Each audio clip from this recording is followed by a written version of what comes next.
Have you seen a film or a drama called The Enemy Within?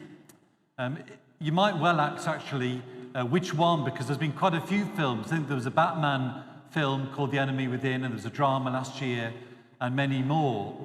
But it's not really anything to do with those. It's more the title that really fascinates me, because it's something that I think we can identify with. The fact that if we've got an enemy, and that enemy is part of our circle, they're far more dangerous there than if they're outside the circle.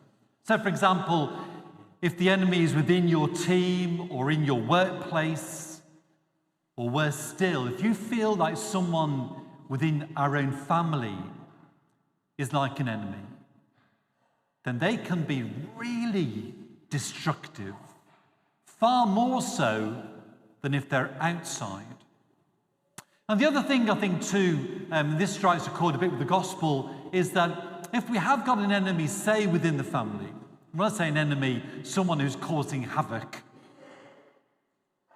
we can't just extricate them. We can't just pull them out, because sometimes trying to remove them is far more damaging than maybe putting up with them or being patient or waiting for the right time.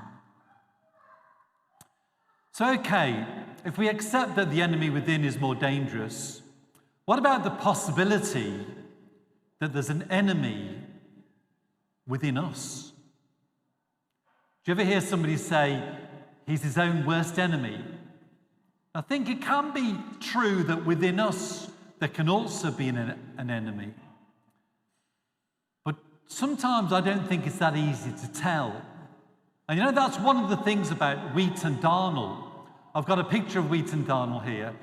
See if you can tell me, spot the darnel. Let's put your hands up if you think the darnel is the one on the right. Put your hands up if you think the darnel is the one on the left. Okay, you have got it. But you can imagine it is on the left. You can see the next picture there now. You can imagine when it's mixed together, how difficult it would be to remove one, even just to identify which ones.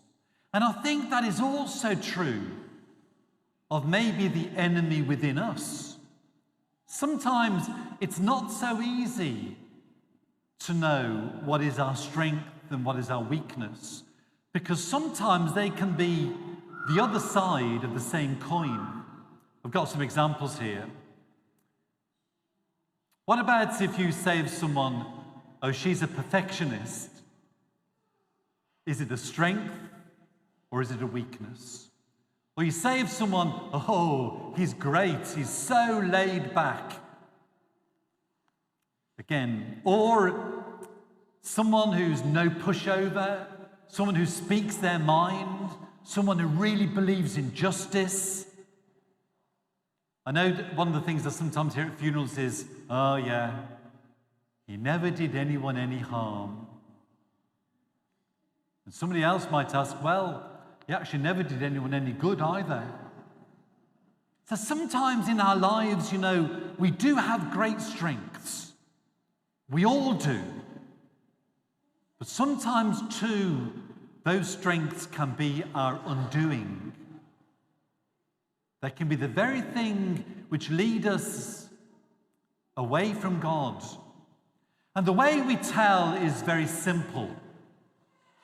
It's whether those things within us are producing good fruits or bad fruits.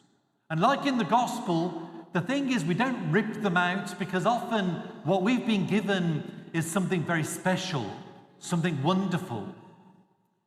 But simply that we use those gifts that we've been given in the service of God,